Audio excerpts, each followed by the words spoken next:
اسی طریقے سے بخاری اور مسلم کی متفق علیہ حدیث ہے، سیدنا ابو ہریرہ رضی اللہ تعالیٰ عنہ نے حضور صلی اللہ علیہ وسلم سے اپنے حافظے کی شکایت کی کہ میرا حافظہ کمزور ہے، تو آپ صلی اللہ علیہ وسلم نے یوں ہوا سے یوں مٹھی بھر کر ان کی چادر میں ڈالی اور فرمایا اس کو سینے سے لگا لو۔ وہ کہتے ہیں اس کے بعد میں کوئی حدیث نہیں بھولا۔ تو آپ صلی اللہ علیہ وسلم کا یہ معجزہ ظاہر ہوا۔ یہ تمام کی تمام چیزیں معجزے کے طور پر ظاہر ہوئی۔ لہذا انہی احادیث کی وجہ سے میں تحت الاسباب اور فوق الاسباب والی تقسیم کو نہیں مانتا۔ یہ ایمبیگوس ہے کہ جو چیزیں اسباب میں داخل ہیں وہ آپ کسی سے مانگ سکتے ہیں، اور جو اسباب میں داخل نہیں ہیں وہ نہیں مانگ سکتے۔ یہ بات بالکل غلط ہے، کیونکہ کسی سے حافظے کی دعا کروانا یہ اسباب میں داخل نہیں ہے۔ اسی طریقے سے بخاری اور مسلم کی متفق علیہ حدیث ہے کہ آپ صلی اللہ علیہ وسلم کی دعا کی برکت سے آپ کی مبارک انگلیوں سے پانی کے چشمے جاری ہوئے صلح حدیبیہ کے موقع پر۔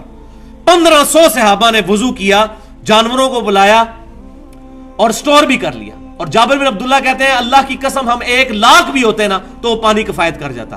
اب مجھے بتائیں انگلیوں سے پانی کا جاری ہونا یہ تحت الاسباب تو نہیں ہے نا؟ اسباب میں تو یہ چیز نہیں ہوتی، یہ اسباب سے اوپر کی چیز ہے۔ اسباب میں تو انگلیوں سے زیادہ پسینہ نکل سکتا ہے یا خون نکل سکتا ہے۔ لہذا یہ تقسیم بھی غلط ہے، ما تحت الاسباب اور ما فوق الاسباب۔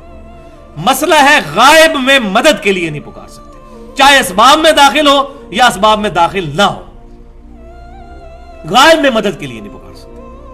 اسی طریقے سے بخاری اور مسلم کی متفق علیہ حدیث ہے کہ قیامت والے دن نبی صلی اللہ علیہ وسلم اپنے گناہگار امتیوں کی شفاعت فرمائیں گے۔ تو نبی صلی اللہ علیہ وسلم ہمارے سامنے ہوں گے، آپ صلی اللہ علیہ وسلم شفاعت فرمائیں گے، اس میں کوئی شک ہی نہیں ہے، لیکن غائب میں پکارنا نہیں ہے۔ یہ میدان محشر میں آپ صلی اللہ علیہ وسلم بھی ہوں گے، صحابہ کرام بھی ہوں گے، ہم بھی ہوں گے، سب لوگ ہوں گے۔ تو اس کا سہارا لے کر اور سیدنا عیسیٰ علیہ السلام کے معجزات کا سہارا لے کر کہا جاتا ہے جی غیر اللہ سے مدد مانگی جا رہی ہے۔ بھائیو غائب میں مدد کے لیے نہیں پکارا جا رہا۔ کسی حدیث سے کوئی ثابت کرے، صحیح حدیث ہے کہ نبی صلی اللہ علیہ وسلم نے کبھی کہا ہو المدد یا ابراہیم، المدد یا عیسیٰ، المدد یا موسیٰ، کبھی پکارا ہو؟ نیور، ہو ہی نہیں سکتا۔ تو یہ چیزیں آؤٹ آف کانٹیکسٹ پیش کی جاتی ہیں، اور اس میں پھر سہارا لیا جاتا ہے جی آپ جی حیات النبی کے عقیدے کو نہیں مانتے، ہم حیات النبی کے عقیدے کو مانتے ہیں، برزخی عقیدے کو۔ حیات النبی کا یہ مطلب نہیں ہے کہ نبی صلی اللہ علیہ وسلم کی قبر مبارک پہ جا کے آپ سے مانگنا شروع کر دیے جائے، اس سے بڑا تو گستاخی کوئی نہیں ہے۔